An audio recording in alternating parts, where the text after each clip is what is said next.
Hello बच्चों, कैसे आप सब। मेरा नाम है अश्विन सिंह और आज हम पढ़ेंगे चैप्टर 12th का मोस्ट इम्पोर्टेंट चैप्टर। कौन सा है भाई? इलेक्ट्रोकेमिस्ट्री। अब आप सोच रहे होंगे कि ये बहुत टफ चैप्टर है। ऐसा कुछ नहीं है, ये बहुत ही इजी चैप्टर है, पूरे केमिस्ट्री का सबसे इजी चैप्टर है। चलिए, तो कैसे पढ़ते हैं जिसको थोड़ा सा हम लोग को सीखना पड़ेगा कि भाई इलेक्ट्रोकेमिस्ट्री होती क्या है। तो हम पहले चैप्टर का नाम डालते हैं, इलेक्ट्रोकेमिस्ट्री। ठीक है, तो चलिए आज हम पढ़ेंगे इलेक्ट्रोकेमिस्ट्री। तो समझिए, इलेक्ट्रो माने क्या होता है? इलेक्ट्रिक। क्या? इलेक्ट्रिक। केमिस्ट्री मीन्स हो गया केमिकल। ठीक है, यानी हम समझ गए हैं क्या, या तो केमिकल से इलेक्ट्रिक यानी करंट बनेगा, ठीक, या फिर इससे ये बनेगा। ये बात समझ आ गई? ठीक है, या तो केमिकल से इलेक्ट्रिक बनेगा यानी करंट बनेगा, या करंट से केमिकल होगा, कुछ ऐसा। इसी तरीके से बात तो कुछ तो होगी इसमें। तो देखिए, यदि पता है केमिकल से यदि करंट जनरेट हो रहा है, क्या केमिकल से करंट जनरेट हो रहा है, ठीक है, तो उसको हम लोग क्या बोलेंगे? Electrochemical cell. क्या बोलेंगे बेटा? Electrochemical cell. Electrochemical cell. ठीक है, इसको एक और नाम से जानेंगे, क्या? Galvanic cell. क्या? Galvanic cell. हम सेल क्यों बोल रहे हैं? क्योंकि भाई केमिकल से, केमिकल एनर्जी से इलेक्ट्रिकल एनर्जी यदि जनरेट हो रही है तो उसको सेल कहते हैं। ठीक है, तो कौन से हैं? इलेक्ट्रोकेमिकल सेल बोलेंगे, ठीक है, या गैल्वेनिक सेल बोलेंगे, या फिर इसको वोल्टाइक सेल भी कहते हैं, गैल्वेनिक सेल को। ठीक है, क्या बोलते हैं? वोल्टाइक सेल भी बोलते हैं। ठीक, और यदि इलेक्ट्रिक से, क्या, इलेक्ट्रिक से यदि कोई केमिकल ब्रेक हो जा रहा है, ठीक है, टूट जा रहा है या दो भाग में बट जा रहा है, तो उस प्रोसेस को क्या कहते हैं? यदि करंट देने से कोई सबस्टेंस दो भाग में टूट जा रहा है, ठीक है, कोई केमिकल दो भाग में टूट जा रहा है, ब्रेक हो जा रहा है, तो उस प्रोसेस को बोलते हैं इलेक्ट्रोलाइसिस। क्या बोलते हैं? इलेक्ट्रोलाइसिस कहते हैं। ये बात समझ आया? आया कि नहीं भाई? आ गया ना? और ऐसे सेल को क्या बोलते हैं? Electrolytic cell. क्या बोलते हैं? इलेक्ट्रोलाइटिक सेल बोलते हैं। मतलब करंट से किसी भी सबस्टेंस को ब्रेक करने किया जाए, उसको क्या बोलते हैं? इलेक्ट्रोलाइटिक सेल बोलते हैं। और प्रोसेस को क्या बोलते हैं? इलेक्ट्रोलाइसिस बोलते हैं। ये बात समझ आ गई कि नहीं आई भाई? एक बार फिर से समझ लेते हैं। केमिकल एनर्जी से यदि इलेक्ट्रिकल एनर्जी बन रही है, ठीक है, तो ये सेल का काम होता है, ठीक है, तो उसको क्या बोलेंगे? इलेक्ट्रोकेमिकल सेल, गैल्वेनिक सेल, या फिर वोल्टाइक सेल बोलते हैं। ठीक है, और यदि इलेक्ट्रिकल एनर्जी से केमिकल एनर्जी में चेंज हो रहा है, यानी कोई भी सबस्टेंस दो भाग में टूट रहा है, तो उसको प्रोसेस को क्या बोलते हैं? इलेक्ट्रोलाइसिस। इलेक्ट्रो माने करंट, और लाइसिस मतलब ब्रेक करना। ठीक है, ऐसे सेल को क्या बोलते हैं? इलेक्ट्रोलाइटिक सेल बोलते हैं। ठीक है, इसका यूज़ तो चलो बैटरी हो गया। इसका यूज़ क्या होता है? किसी भी केमिकल को ब्रेक करने में ना, यदि NaCl को ब्रेक करना हुआ तब हम यूज़ कर सकते हैं इसको। ठीक है, H2O को ब्रेक करना हुआ तब हम इसको यूज़ कर सकते हैं, इलेक्ट्रोलाइसिस प्रोसेस। ठीक है, इसको हम लोग थोड़ा सा देर में पढ़ेंगे और ये थोड़ा सा जल्दी पढ़ेंगे। ठीक है, तो चलिए समझना स्टार्ट करते हैं। हम्म? तो हुआ यूं कि एक एक्सपेरिमेंट हुआ। क्या? एक एक्सपेरिमेंट हुआ। एक एक्सपेरिमेंट हुआ क्या? एक हम लोग क्या किए ना, एक बीकर ले लिए, ठीक है, एक एक्सपेरिमेंट कर रहे हैं, फिर उससे जो कंक्लूजन निकलेगा उससे हम लोग सीखेंगे, ठीक है। और ये चैप्टर का धीरे धीरे कॉन्सेप्ट भी क्लियर हो जाएगा। तो एक बीकर लेते हैं, उसमें एक सोल्यूशन डालते हैं। सोल्यूशन ये कॉपर सल्फेट का है, CuSO4, ठीक है। मैंने बीकर लिया, उसमें सोल्यूशन डाला, और वो सोल्यूशन किस कलर का है?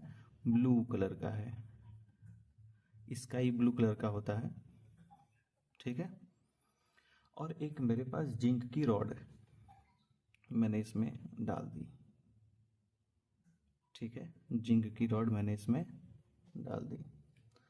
कुछ देर बाद हम देखते हैं ना, तो ये जिंक की जो रॉड है, ये जगह जगह से टूट जाती है,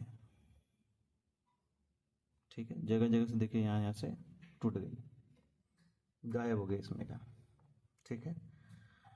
अब इसमें हुआ क्या है, इसको हम समझेंगे। तो जिंक का रॉड भाई तो कुछ गायब हो गया इसमें से, ठीक है। इसमें से कुछ ब्रेक हो गया, हम लोग कुछ देर बाद ये चीज़ देख लिए। और इसमें और क्या क्या चीज़ें चेंजेस हुई हैं वो भी ज़रा हम देख लेते हैं। तो पहली बात तो हुआ कि भाई जिंक का रॉड रिड्यूस हो गया है, नहीं टूट गया है। पहले जितना था उसका वेट, अब उतना वेट अब नहीं है। यानी मैंने पहले 100 ग्राम डाला था, अब उसका वेट बढ़ के 80 ग्राम हो गया है, यानी 20 ग्राम घट गया है, ठीक।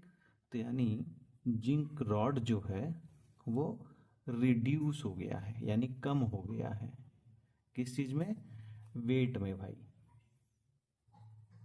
ठीक है। दूसरा, जो ब्लू कलर का सोल्यूशन था, यानी ये जो कॉपर सल्फेट सोल्यूशन था, अब ये copper sulphate solution sky blue नहीं है, इसका कलर और फेड हो गया है। क्या हो गया है? और फेड हो गया है। तो जो ब्लू कलर का सोल्यूशन है, ब्लू कलर सोल्यूशन फेड हो गया है भाई, ठीक है। दूसरी बात एक क्या है कि एक चीज़ और देख रहे हैं, इसके नीचे वाली जो लेयर है ना, यहाँ पर एक रेड कलर की पीपीटी बन रही है, यानी डार्किस लस्चर ब्राउन कलर भी बोल सकते हैं, ठीक है। लस्चर ब्राउन कलर भी बोल सकते हैं, या फिर रेड कलर भी बोल सकते हैं, ठीक है। तो हमको क्या दिख रहा है? और रेड कलर की पीपीटी दिख रही है, रेड पीपीटी हमको दिख रही है। और हमने जब देखा कि रेड पीपीटी है क्या, तो पता चल रहा है ये रेड पीपीटी जो फॉर्म हुआ है ये है कॉपर सॉलिड फॉर्म में। क्या है? प्योर कॉपर है, ठीक है। ये आया कहाँ से? कॉपर सल्फेट में से आया। इसका मतलब कॉपर सल्फेट में से अब ये जो जिंक था, ठीक है, तो क्या हुआ, जिंक का ZnSO4 बन गया, और कॉपर जो है यहाँ पीपीटी के रूप में नीचे आ गया। यही बात हुई, जिससे इसका कलर ब्लू था, स्काई ब्लू, अब उसका कलर फेड हो गया है, ठीक है। ये बात समझ आई? सोल्यूशन का कलर फेड क्यों हुआ? क्योंकि वो कॉपर नहीं है उसमें, अब वहाँ पे जिंक आ गया, यानी डिस्प्लेस हो गया है, ठीक है। क्या हो गया है? डिस्प्लेस, यानी उसकी जगह अब जिंक ले लिया है, इसीलिए इसका कलर चेंज हो गया है। और यहाँ पीपीटी किस चीज़ का है? ये जिस चीज़ को जिंक हटाया यानी डिस्प्लेस किया है, वो कॉपर सॉलिड के फॉर्म में यहाँ पे मिल गया, ठीक है। एक चीज़ और हमने देखा है, इस सोल्यूशन में ना मैंने थर्मामीटर लगाया था, तो पहले टेम्परेचर 35 था, अब टेम्परेचर बढ़ गया, इंक्रीज कर गया है। अब वो 40 भी हो सकता है, 60 भी होता है, ठीक है। उससे हमें मतलब नहीं है, बस ये दिख रहा है कि भाई टेम्परेचर बढ़ गया है, ठीक है। तो जो टेम्परेचर हुआ है वो क्या कर गया है भाई? राइज कर गया है, ठीक है। टेम्परेचर राइज कर गया है। और इसके अंदर क्या चेंजेस हमको देखने को मिलते हैं, तो एक बात और समझिए, जो जिंक है ना, ये सॉलिड फॉर्म में था। किस फॉर्म में? ये सॉलिड फॉर्म में रॉड है। ये तो थर्मामीटर मैंने लगाया है, इसको जिंक मत समझ लेना, ठीक है, टेम्परेचर के लिए है। तो ये जिंक का जो रॉड था ना, ये सॉलिड फॉर्म में था, ठीक है। लेकिन अब वो इसमें सॉलिड फॉर्म में नहीं बचा है, ये जो रिड्यूस हुआ है कुछ, हम उसकी बात करेंगे। जो थोड़ा बचा है उसकी बात नहीं कर रहे हैं, ठीक है। तो इसमें रिड्यूस जो हुआ उसमें हुआ क्या है, तो पहले सॉलिड फॉर्म में था, अब उसमें लिक्विड फॉर्म में हो गया है। तो हुआ क्या है, जिंक का, ठीक है, इलेक्ट्रॉन निकल गया है। तो निकल गया जब 2 इलेक्ट्रॉन, तो इसके ऊपर 2 प्लस आ गया, और ये किस मीडियम में आ गया, एक्वस मीडियम में आ गया, और इसमें 2 इलेक्ट्रॉन निकल गए हैं, ठीक है। तो इसको क्या बोलेंगे भाई, हम बोलेंगे लॉस ऑफ इलेक्ट्रॉन। ये कौन किसका हुआ है लॉस ऑफ इलेक्ट्रॉन, जिंक का हो गया है, ठीक है।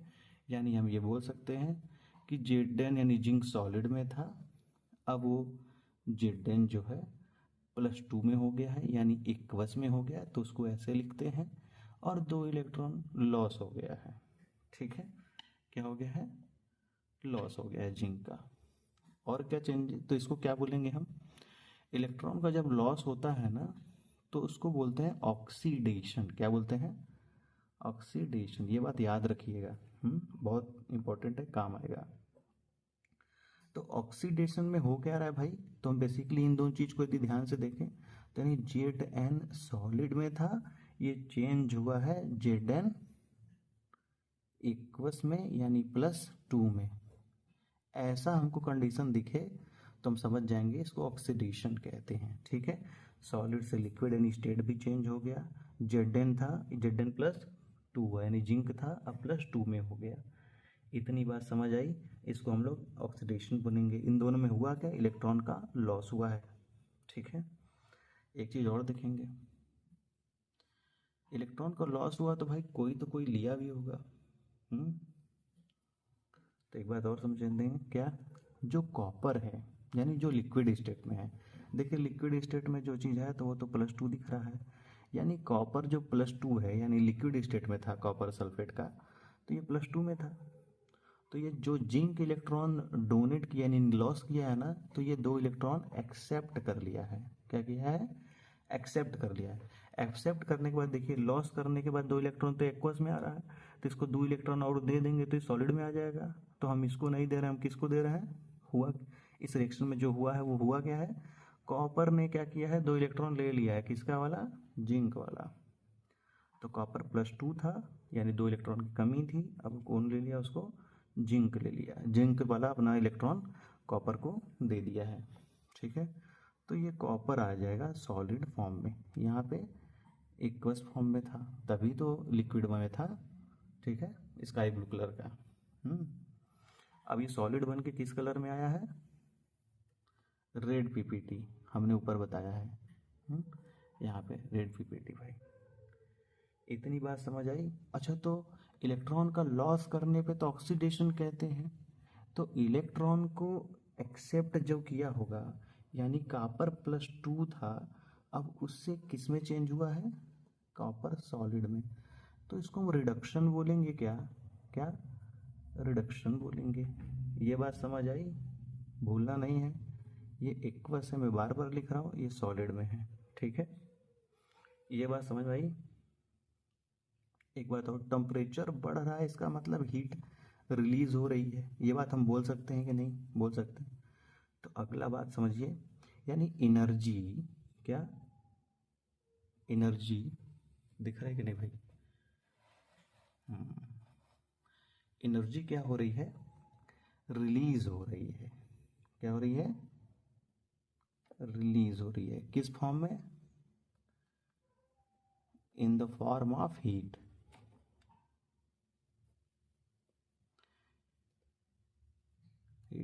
कैसे पता हमको, टेम्परेचर राइज कर रहा है भाई, तो एनर्जी रिलीज हो रही है, बीकर मेरा गर्म हो गया है, ठीक है। इतनी बात समझ आई कि नहीं आई, आ गई। एक बात और, ये दोनों ना एक साथ हो रहे हैं, ऑक्सीडेशन भी और रिडक्शन भी है, यानी इस रिएक्शन में कॉपर जो है सल्फेट के साथ हट रहा है और जिंक यहाँ पे जुड़ रहा है, और कॉपर जो है जिंक का इलेक्ट्रॉन एक्सेप्ट कर रहा है, ठीक, और जिंक अपना इलेक्ट्रॉन डोनेट कर रहा है, किसको, कॉपर को, तभी तो ले रहा है। ये दोनों एक साथ हो रहे हैं, तो इस टर्म को हम बोलते हैं ना रेडॉक्स। क्या, रेडॉक्स रिएक्शन, यानी रिडक्शन और ऑक्सीडेशन मिलके, ठीक है, एक साथ जो रिएक्शन एक साथ हो रहे हैं, ये दोनों एक साथ हो रहा है, इसीलिए इसको क्या बोलेंगे हम लोग, रिडॉक्स बोलते हैं, ठीक है। ये टर्म कब आता है, जब ऑक्सीडेशन और रिडक्शन एक साथ होते हैं, ठीक है। रेडॉक्स रिएक्शन ये सेम टाइम पे हो रहा है, इसीलिए बोलते हैं। अच्छा एक बात और, स्पॉन्टेनियस रेडॉक्स रिएक्शन है, ये क्या है?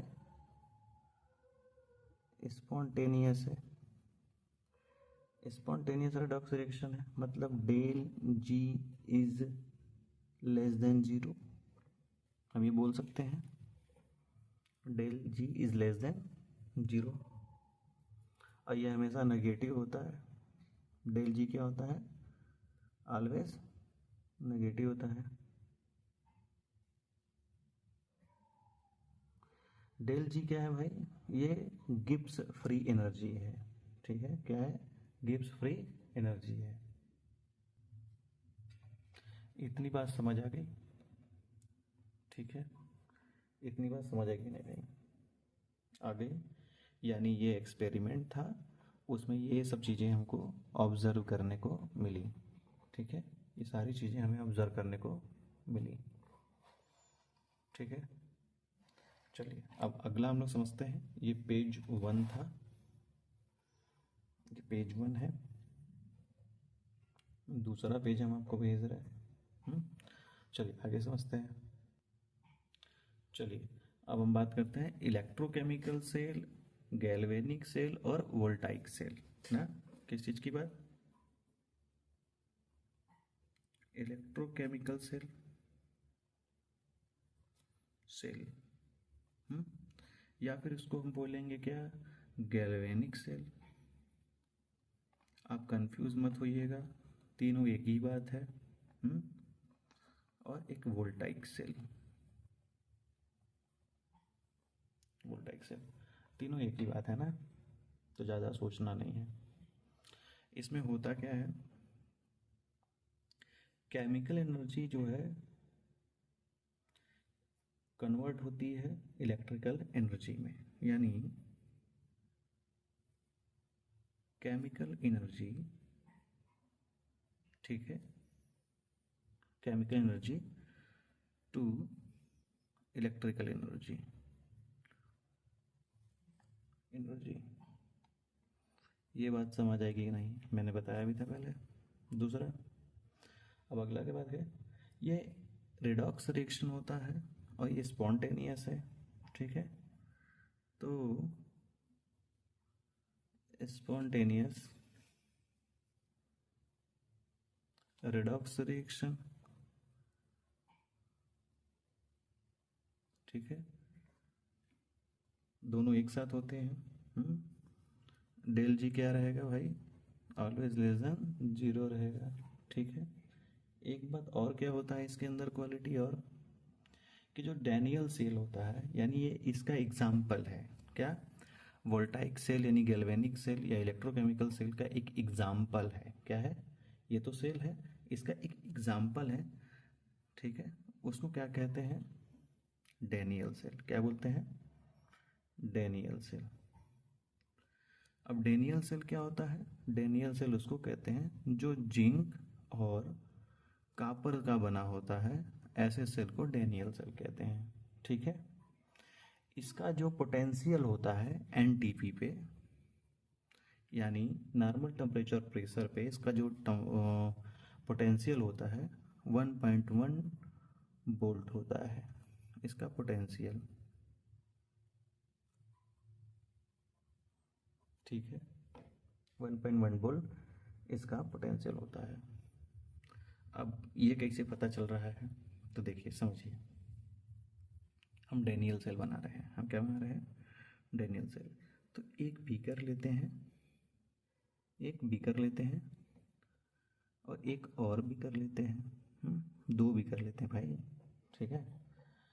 और एक बीकर में एक इलेक्ट्रोड रखते हैं और दूसरे बीकर में भी इलेक्ट्रोड रखते हैं। ये जो इलेक्ट्रोड है ये कॉपर का है और इधर वाला जो इलेक्ट्रोड हो ये जिंक का है। ये बात समझ आ गई? जो जिंक का है इसमें हम लोग सोल्यूशन जो रखेंगे वो ZnSO4 यानी जिंक सल्फेट का रखेंगे, यहाँ तक भर के। ठीक है, ये कॉपर है तो इसके अंदर जो रखेंगे वो कॉपर सल्फेट का सोल्यूशन रखेंगे। समझ में आया ये बात? ठीक है, अब समझिए थोड़ा सा ध्यान से। तो जिंक रॉड क्या होगा? जिंक रॉड होगा क्या? ये ब्रेक होगा यानी रिड्यूस होगा, और इसमें से टूट करके यानी Zn जो है जिंक सॉलिड में, वो जिंक Zn+2 में टूट के आएगा। किस में? Zn+2 में। सॉलिड रहता है तो Zn रहता है, ये ब्रेक करके सोल्यूशन में आ रहा है यानी Zn+2 होता है। अब ऐसा क्यों होता है? क्योंकि ये ज़्यादा स्टेबल है, ये कम स्टेबल है। ठीक है, ये बात समझ आई कि नहीं आई? आ गई? यहाँ पे Zn+2 स्टेट में है, ZnSO4। ठीक है, तो जब ये +2 आया होगा तो माइनस भी 2 आया होगा, तो ये माइनस यहाँ पे इस रॉड पर। ठीक है, इसीलिए ये रॉड को निगेटिव रॉड कहते हैं। ठीक है, ये बात समझ आ गई? आई कि नहीं है भाई? आ गई। और इस इलेक्ट्रोड को एक जो है बोल्ट मीटर से जोड़ देते हैं, फिर उसके बाद उसको दूसरे इलेक्ट्रोड से जोड़ देते हैं। ठीक है, तो होता क्या है, जो एक्सपेरिमेंट हमने पीछे किया है उसमें एक ही रॉड एक ही कंटेनर में था तो रिएक्शन हो रहे थे। मैंने कंटेनर जो है अलग अलग कर दिया है ताकि इलेक्ट्रॉन का ट्रांसफ़र हमको दिख सके। ठीक है, इलेक्ट्रॉन का ट्रांसफ़र दिख सके, यानी हमको कैसे पता चलेगा कि कितना बोल्ट होता है? उसके लिए मुझे एक ही बीकर में रखेंगे तो पता ही नहीं चलेगा, तो हमने अलग अलग बीकर लिया इलेक्ट्रॉन को ट्रांसफ़र करने के लिए। मैंने एक उसको कंडक्टर यानी कंडक्टर यूज़ कर दिया, एक वे दे दिया उसको ताकि इलेक्ट्रॉन का ट्रांसफ़र हो जाए। और कितना हो रहा है उसके लिए मैंने बोल्ट मीटर लगा दिया है, यहाँ बता देगा कितना बोल्ट आएगा। सही है एक्सपेरिमेंट? तो अब ये Zn सॉलिड से Zn+2 में आ रहा है और इसका इलेक्ट्रॉन यहाँ से मूव करके इधर जाएगा। ठीक है, इलेक्ट्रॉन इधर से मूव करके इधर जाएगा, फिर यहाँ से यहाँ जाएगा, यहाँ से यहाँ जाएगा। अब कॉपर सल्फेट है, ये लिक्विड स्टेट में है यानी +2 में है, तो जिंक से इलेक्ट्रॉन इधर आया 2 ठो, और 2 इलेक्ट्रॉन जैसे ही इलेक्ट्रॉन इसमें आया सॉल्यूशन में से 2 ठो कॉपर जाके तुरंत इसके पास चला गया, क्योंकि उसको 2 इलेक्ट्रॉन चाहिए कॉपर को, तो सॉलिड में आएगा तो तुरंत वो इलेक्ट्रॉन जहाँ से मिलता है वहाँ पे चला जाता है, तुरंत सल्फेट को छोड़ देता है, यानी SO4 डबल माइनस यहाँ पे दिखेगा। ठीक है, सॉल्यूशन में, और ये पूरा जाके चिपकना स्टार्ट कर देगा। तो ये थोड़ा सा ये ठीक हो जाएगा। हो जाएगा कि नहीं भाई? हो जाएगा। इतनी बात समझ आ गई कि नहीं आएगी? आ गई। तो ये तो प्लस इलेक्ट्रॉन एक्सेप्ट कर रहा है ना, और ये रॉड कौन सा है? +2 का है, तो इसको हम लोग पॉजिटिव बोलते हैं। क्या बोलते हैं? पॉजिटिव। यानी इलेक्ट्रॉन का फ्लो इधर से इधर हो रहा है, तो करंट कैसे फ्लो होता है बेटा? इसके अपोजिट होगा, यानी करंट मेरा इधर से इधर फ्लो होगा। ठीक है, करंट इधर से इधर फ्लो होगा, और इलेक्ट्रॉन का जो फ्लो होगा वो इधर किधर होगा? इधर, इस डायरेक्शन में होगा। ये बात समझ आ गई? तो जब ऐसा हुआ तो यहाँ वोल्ट मीटर में 1 वोल्ट का पोटेंशियल डिफरेंस हमको देखने को मिला है।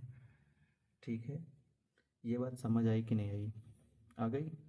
तो चलिए और अच्छे से इसको और थोड़ा समझते हैं। तो हुआ क्या है इसमें? सॉलिड था लिक्विड में बदला है, यानी Zn था Zn+2 में। तो मैं इसके नीचे ये लिख सकता हूँ क्या, कि भाई जो जिंक सॉलिड था वो कन्वर्ट हुआ है, चेंज हुआ है इलेक्ट्रॉन को डोनेट करके Zn+2 में, और वो स्टेट एक्वस है। ये बात समझ आ गई? वो स्टेट एक्वस है। दूसरा, ये राइट है, ये लेफ्ट है, ठीक है, ये राइट है, ये लेफ्ट है, तो हम इसको बोलेंगे कि भाई ये लेफ्ट साइड है, ठीक है, ये क्या है, लेफ्ट साइड है। तो ये बैटरी है पूरी, ठीक है, ये बैटरी है, डेनियल सेल है। तो ये पूरी बैटरी है, तो एक बैटरी में दो ठोस दिख रहे हैं हमको, दो बीकर है। इस बैटरी को आधा करेंगे यहाँ से, तो आधा इधर और आधा इधर हो गया। तो हम इधर का बात करेंगे तो इसको हम हाफ सेल बोलेंगे, यानी लेफ्ट साइड का हाफ सेल है, ठीक है, क्या है, लेफ्ट साइड का हाफ सेल है। तो हम इसको ये बोल सकते हैं क्या, कि लेफ्ट हाफ सेल बोल सकते हैं, ठीक है। दूसरी बात, इलेक्ट्रॉन चला गया है ना, इलेक्ट्रॉन डोनेट किया है, इलेक्ट्रॉन डोनेट किया है, निकला है। तो मैंने अभी पीछे बताया था कि इलेक्ट्रॉन जब कोई डोनेट करता है तो उसको ऑक्सीडेशन कहते हैं। क्या कहते हैं? ऑक्सीडेशन, ऑक्सीडेशन कहते हैं, ठीक है। और ये किस में हो रहा है? केवल लेफ्ट वाले में हो रहा है। लेफ्ट वाला कौन सा है? ये हाफ सेल इसको बोलेंगे, तो यानी इसको ऑक्सीडेशन हाफ सेल बोल सकते हैं, ठीक है। एक बात और, जो जिसका ऑक्सीडेशन होता है, यानी जो इलेक्ट्रॉन को डोनेट करता है, उसको एनोड कहते हैं। क्या बोलते हैं? एनोड कहेंगे। और वो किस में हो रहा है? एक तरफ ही है, यानी हाफ सेल। ये बात समझ आ गई? यानी इसको एनोड हाफ सेल भी कह सकते हैं, ठीक है, एनोड हाफ सेल भी कह सकते हैं। एक बात और, देखिए यहाँ पे निगेटिव दिख रहा है ना, तो हम इसको एक बात और बोल सकते हैं भाई, क्या, निगेटिव। मुझे चार्ज भी याद रहेगा, लेकिन ये हाफ सेल में हो रहा है तो निगेटिव हाफ सेल। इतनी बात समझ आएगी कि नहीं भाई? तो सबका पहला लेटर लेते हैं हम लोग, LOAN। तो हम बोल सकते हैं क्या, LOAN, लोन। यानी लेफ्ट साइड में ऑक्सीडेशन होता है, उसको एनोड कहते हैं और नेगेटिव से रिप्रेजेंट करते हैं। समझ आया? एक बार फिर से, लेफ्ट साइड में, हमेशा लेफ्ट साइड में ऑक्सीडेशन होता है, उसको एनोड कहते हैं, निगेटिव से रिप्रेजेंट करते हैं, यानी माइनस से रिप्रेजेंट करेंगे। ये बात हमेशा याद रहेगा, ठीक है।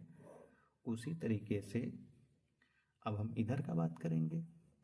तो कॉपर सोल्यूशन में जो कॉपर है, वो +2 में है। इसका इलेक्ट्रॉन, ये जिंक का इलेक्ट्रॉन यही एक्सेप्ट करेगा, तो जिसमें इलेक्ट्रॉन एक्सेप्ट करेगा उसको एक्सेप्ट करा देंगे। तो Zn+2 हो गया, यानी ये एक्वस में था, अब ये कॉपर सॉलिड में हो गया, ठीक है। ये बात समझ आ गई? कॉपर सॉलिड में हो गया। इधर लेफ्ट हाफ सेल था, तो इसको मैं क्या बोलूंगा, राइट हाफ सेल बोलूंगा। सही बात है, ये राइट हाफ सेल हो गया, ठीक है। उसके बाद क्या है, इसमें क्या हो रहा है भाई, ऑक्सीडेशन हुआ है, ये एक्सेप्ट कर रहा है इलेक्ट्रॉन, तो इसका क्या हो जाएगा, रिडक्शन हो जाएगा। और ये क्या है, half cell, reduction half cell हो गया, ठीक है। इसको कैथोड इसको एनोड बोलते हैं, तो इधर वाले को कैथोड बोलेंगे, क्योंकि पॉजिटिव है, ठीक है, यानी कैथोड हाफ सेल, ठीक है। और इधर पॉजिटिव दिख रहा है हमको, तो हम इधर क्या लिखेंगे भाई, पॉजिटिव हाफ सेल बोलेंगे, पॉजिटिव हाफ सेल। इस सारे का फर्स्ट वाला ले लें तो RRCP। अब इसका मतलब क्या हुआ, राइट साइड में हमेशा, राइट साइड में रिडक्शन होगा, उसको कैथोड कहेंगे, और पॉजिटिव यानी प्लस से रिप्रेजेंट करेंगे, ठीक है। इतनी बात समझ आ गई कि नहीं भाई? इतनी बात समझ आ गई? जल्दी से छाप लो, कॉपी कर लो भाई। चलो आगे हम पढ़ते हैं। आगे बढ़ते हैं। तो चलो भाई देखो, यहाँ से ये ऐसा कुछ डिजाइन बनाना है। आपको ऐसा नहीं बनाना है, आपको बढ़िया से लिखना है। तो चलो अगला वाला देखते हैं। अगला क्या है भाई? रिप्रेजेंटेशन ऑफ सेल, यानी हम सेल को कैसे रिप्रेजेंट करेंगे।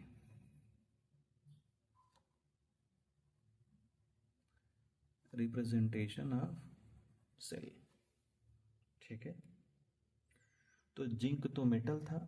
हम्म तो पहले मेटल को रख के कर लेते हैं, फिर जिंक को रख के। देखिए कोई मेटल है, ठीक, तो वो +2 में चेंज हो जा रहा है, यानी आयन फॉर्म में चेंज हो रहा है। ज़रूरी नहीं कि प्लस हो, तो मुझे मेटल में पता भी नहीं कौन सा मेटल है, तो जैसा मेटल रहेगा वैसा मैं चार्ज यूज करूँगा, ठीक है।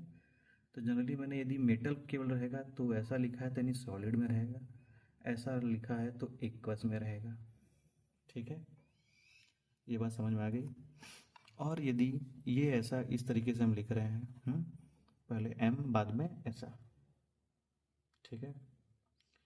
यदि एम है ऐसे प्लस उसके बाद प्लस में लिख रहे हैं, तो इसका मतलब ये हो रहा है कि इसका ऑक्सीडेशन हो रहा है। क्या हो रहा है? ऑक्सीडेशन। देखिए यहाँ पे जिंक था, जिंक से Zn+2 बना था, ठीक, यानी सॉलिड, यानी एम से एम प्लस, Zn से Zn+2, ठीक है। तो एम की जगह मैं Zn लिखूंगा, फिर एम प्लस की जगह इस यानी मेटल की जगह जितना चार्ज होगा वो मैं चार्ज लिखूंगा, तो ये हो जाएगा एक्वस, ये होगा सॉलिड, ठीक है। यानी इसका ऑक्सीडेशन होगा। यानी ऑक्सीडेशन को हम इस तरीके से लिखते हैं, हम इसको इधर और इसको इधर नहीं लिख सकते। यदि लिख देंगे तो क्या होगा, चलो देख लेते हैं। तो कोई मेटल है, प्लस में है, उसके बाद वो एम हो रहा है। एम का मतलब क्या हो गया? सॉलिड हो रहा है मेटल। और एम प्लस का मतलब मेटल एक्वस मीडियम में है, ठीक है। इसका मतलब इस मेटल, ये मेटल जो है इलेक्ट्रॉन एक्सेप्ट कर रहा है। इलेक्ट्रॉन एक्सेप्ट करने को रिडक्शन कहते हैं। इसमें कौन कर रहा है? ये कॉपर +2 था, इलेक्ट्रॉन को एक्सेप्ट कर लिया, करने के बाद देखिए यहाँ पे इलेक्ट्रॉन एक्सेप्ट करने के बाद कॉपर सॉलिड हो गया, यानी कॉपर सॉलिड हो गया। इसको हम लोग क्या बोलेंगे? रिडक्शन बोलेंगे। ये बात समझ आ गई। सेल रिप्रेजेंटेशन समझ आ रहा है कैसे किया जाता है, ठीक है। ऐसे करेंगे, यानी ऑक्सीडेशन वाला साइड लिखेंगे, फिर बाद रिडक्शन वाला साइड लिखेंगे। एक चीज़ नोटिस किया आप, मैंने इसको राइट में ही लिखा है, इसको लेफ्ट में ही लिखा है, क्योंकि मैंने अभी बताया था लून और RRCP का मतलब में। ठीक है, तो आप ये गलती मत करिएगा। कहीं दिया है तो आपको समझना पड़ेगा कि ये प्लस से एम बन रहा है कि एम से प्लस बन रहा है, प्लस एम बन रहा है ना। यदि ऐसा है तो आपको समझना पड़ेगा कि ऑक्सीडेशन है कि रिडक्शन है, यानी इसका जगह इधर, इसका इधर कर देंगे तो रिडक्शन हो जाएगा, ठीक है।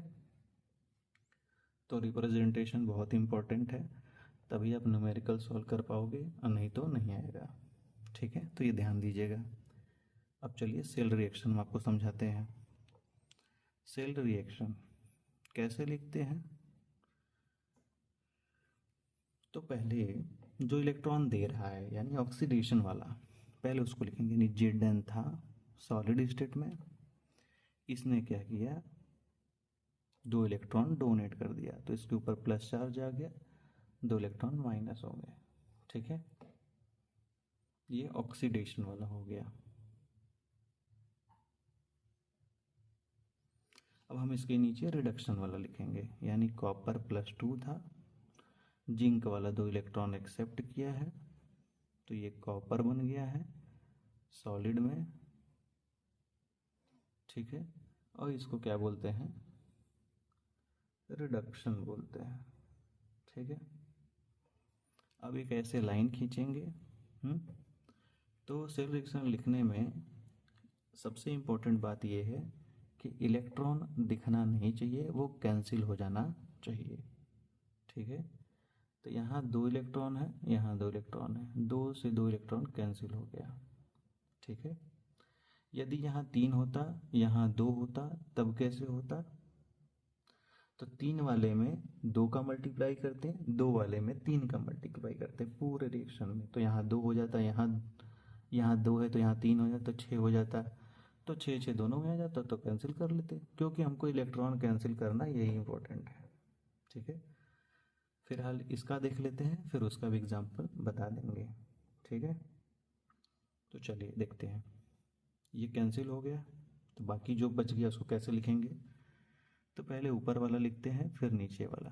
तो Zn हो गया, ये सॉलिड में है तो सॉलिड, प्लस कॉपर हो गया, +2 में है तो +2, एक्वस में है तो एक्वस। उसके बाद एरो लगाएंगे, फिर ऊपर वाला लिखेंगे। मैंने बताया अभी सबसे पहले ऊपर वाला लिखते हैं। Zn+2 हो गया, एक्वस हो गया, प्लस कॉपर सॉलिड हो गया। ठीक है, तो ये मेरा सेल रिएक्शन हो गया। ये बात समझ आ गई कि नहीं आ गई भाई? आ गई। अब आप लिख लेंगे।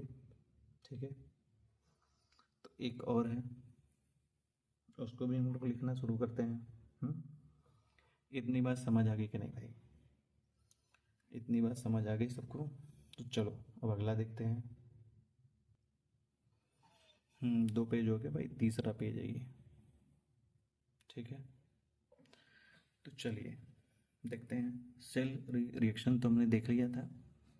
ठीक है, अब यदि मुझे क्वेश्चन मिल जाए कि भाई राइट करिए, आप क्या ही गड़बड़ लिख रहे हैं,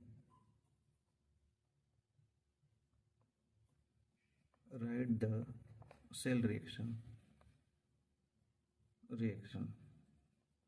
राइट द सेल रिएक्शन।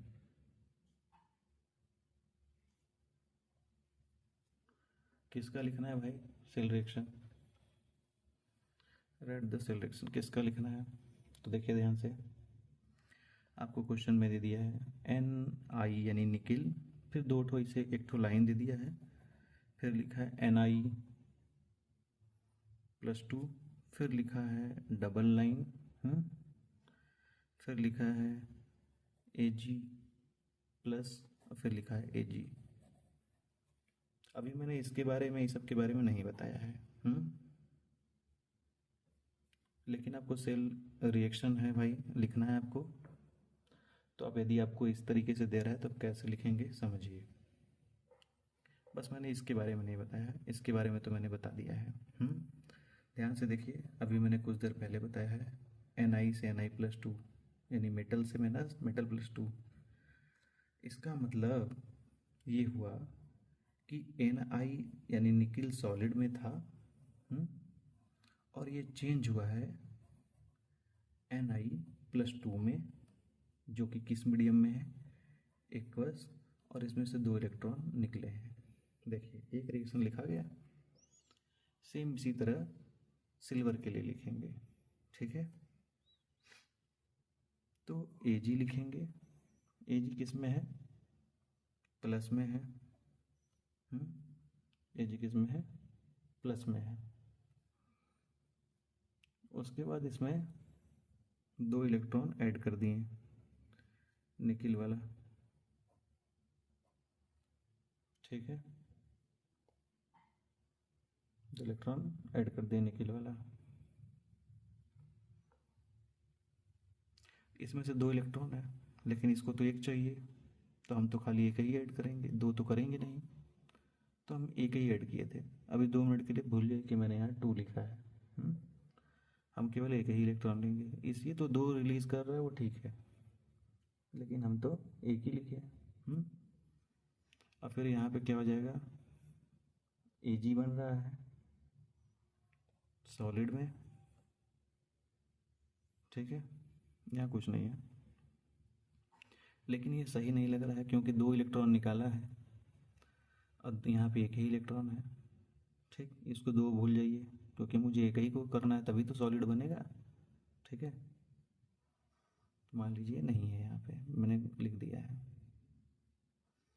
तो क्या करेंगे, हम 2 से मल्टीप्लाई कर देंगे। इसमें 2 से मल्टीप्लाई करने पे यहाँ भी 2 आएगा, यहाँ भी 2 आएगा।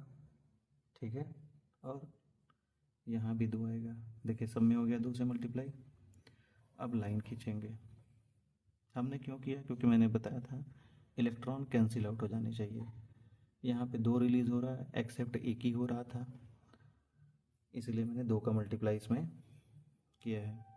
ठीक है, तो 2 का मल्टीप्लाई किया तो मैंने यहाँ पे भी 2 हो गया, यहाँ पे भी 2 और यहाँ पे भी 2। अब ध्यान से देखते हैं, ये 2 इलेक्ट्रॉन इस 2 इलेक्ट्रॉन से कैंसिल आउट हो गया, इलेक्ट्रॉन कैंसिल हो गया, बाकी का हम लोग उतार लेंगे।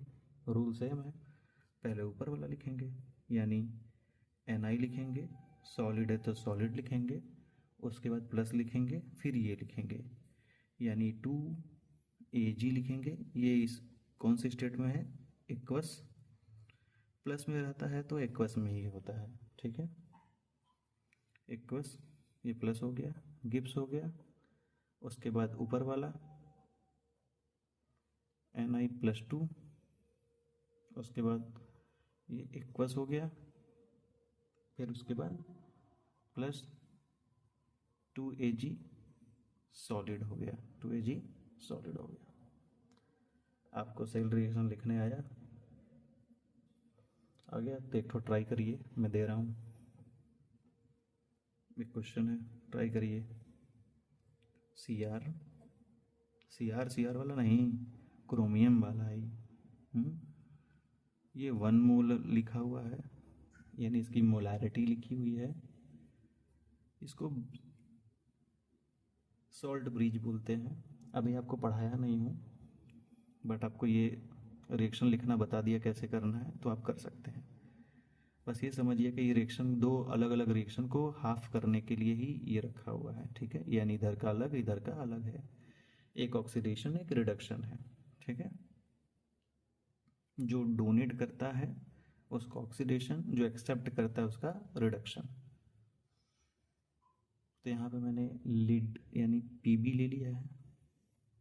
ये 1 मोल इसका कंसंट्रेशन है, जिससे हमको कोई लेना देना फिलहाल में है नहीं, लेकिन लिखा है तो हम तो लिखेंगे ही। चलिए इसको वीडियो पॉज करके सॉल्व करिए, सेल रिएक्शन लिखिए, फिर मैं बताता हूँ। हो गया? तो ज़रा मिलाइए, मैं इसको सॉल्व कर रहा हूँ, ध्यान से देखिएगा।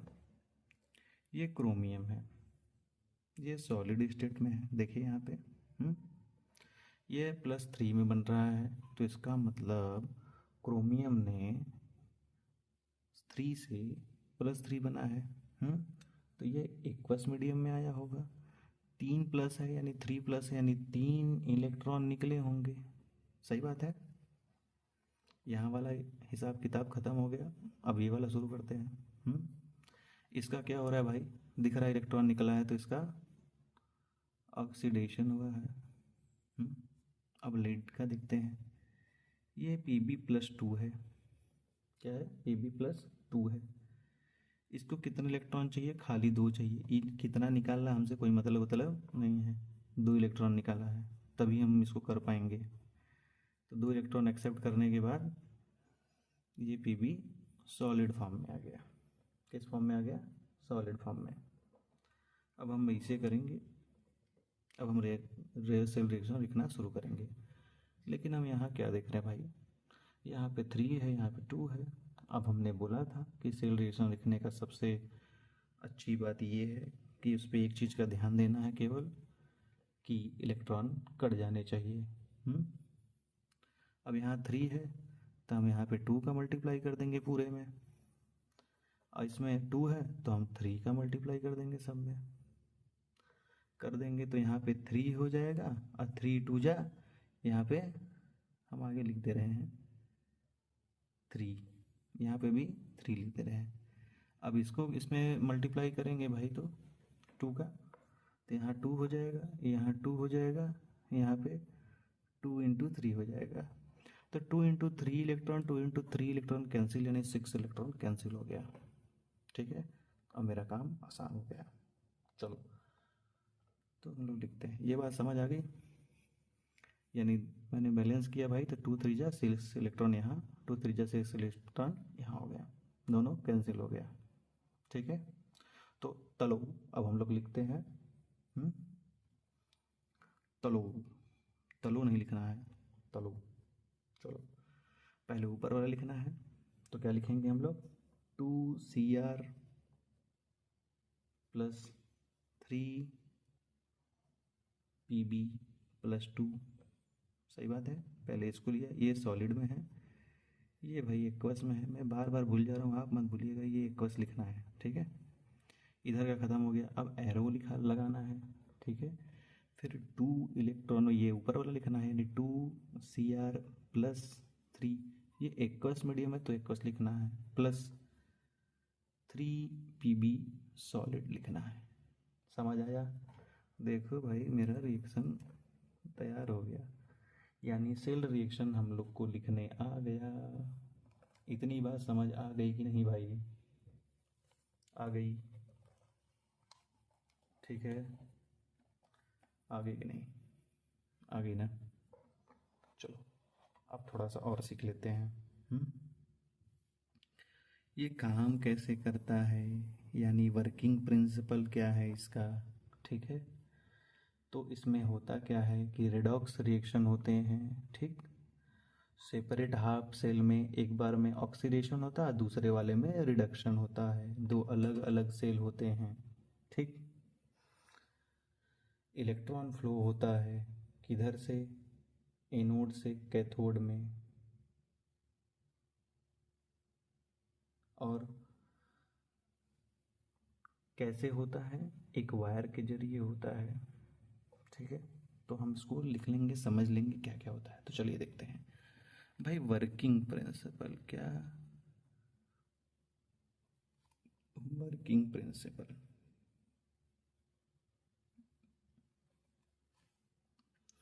क्या होता है, यानी the redox reaction, the redox reaction occur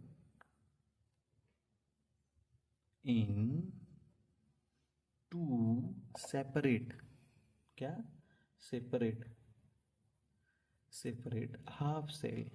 सही बात है, मैं यहाँ लिख बना दे रहा हूँ, एक यहाँ पे होगा, एक यहाँ पे होगा, एक ऐसे इलेक्ट्रोड इसमें, एक इलेक्ट्रोड इसमें। ना मेरा इलेक्ट्रोड थोड़ा सा गंदा बन रहा है भाई, समझ जाना बस। तो ये सेपरेट इधर और सेपरेट इधर हो गया, रिडॉक्स रिएक्शन हो रहा है, ये दोनों आपस, एक में ऑक्सीडेशन हो रहा था, मैंने बताया था, इसमें रिडक्शन हो रहा है, ठीक है, रिडक्शन हो रहा है इसमें। तो ये बात समझ आ गई। सेपरेट हाफ सेल, जिसमें से क्या होगा, जो ऑक्सीडेशन होगा, ऑक्सीडेशन इन वन वाले में होगा, पहले वाले में, ठीक है। Reduction is in other, reduction in other यानी दूसरे वाले में हो जाएगा, ठीक है। इसमें ऑक्सीडेशन, इसमें रिडक्शन हो रहा है, तो ऑक्सीडेशन होगा तो लॉस ऑफ इलेक्ट्रॉन होगा, तो इलेक्ट्रॉन ना लॉस हो जा रहा है, तो जा कहाँ रहा है भाई, तो इस रोडवा में से जाके फ्लो कर रहा है, इसमें यही हो रहा है। तो दूसरी लाइन में हम लिखेंगे भाई, इलेक्ट्रॉन फ्लो फ्रॉम एनोड, इसको एनोड ही तो बोलते थे, ठीक है। कैसे हम लोग पढ़े थे ना अभी, एल देखिए, anode negative oxidation left side, ठीक है। From anode to cathode, cathode मतलब ये वाला, यानी RrCp, यानी RrCp, right side reduction, cathode positive, ठीक है। ये बात समझ आ रही कि नहीं भाई? ये बात समझ आ रही है? तो NO2 cathode through through an external external wire. अच्छा, कैसे वायर भाई? ये जो मैंने लगाया है बाहर से वायर, तो इलेक्ट्रॉन यहाँ से ऐसे फ्लो करके इसमें आ रहा है थ्रू एन एक्सटर्नल वायर, ठीक। तो हो रहा है क्या उससे, generating electric current, generating an electric current. अब इधर से इधर जाएगा तो करंट इधर से इधर फ्लो करेगा, जब इधर जाएगा ही नहीं तो फ्लो होगा ही नहीं। लेकिन इधर ये जा रहा है एनोड से कैथोड, तो करंट भी इधर से इधर फ्लो हो रहा है। और यहाँ पे मैंने वोल्ट मीटर लगाया था तो जिसमें बताता है। ठीक है, ये बात समझ आई कि नहीं? तो वर्किंग प्रिंसिपल आपको समझ आई, मैंने बहुत शॉर्ट फॉर्म में लिखवाया है। नोट करना है तो नोट कर लीजिए, समझ आ गया तो खुद से लिख लीजिए। ठीक है, वरना छापना है तो छाप लीजिए। ठीक है, अब मैं इसके बारे में बताऊंगा, ये जो मैं बोला था ना, ये क्या है, इसके बारे में हम लोग बात करेंगे। ठीक है, इसको सॉल्ट ब्रीज कहते हैं। क्या कहते हैं? Salt bridge. रिप्रेजेंट भी इसी तरह करते हैं। तो सॉल्ट ब्रिज होता क्या है भाई, उसके थोड़ा सा और मैकेनिज्म हम लोग समझेंगे तब समझ में आएगा। ठीक है,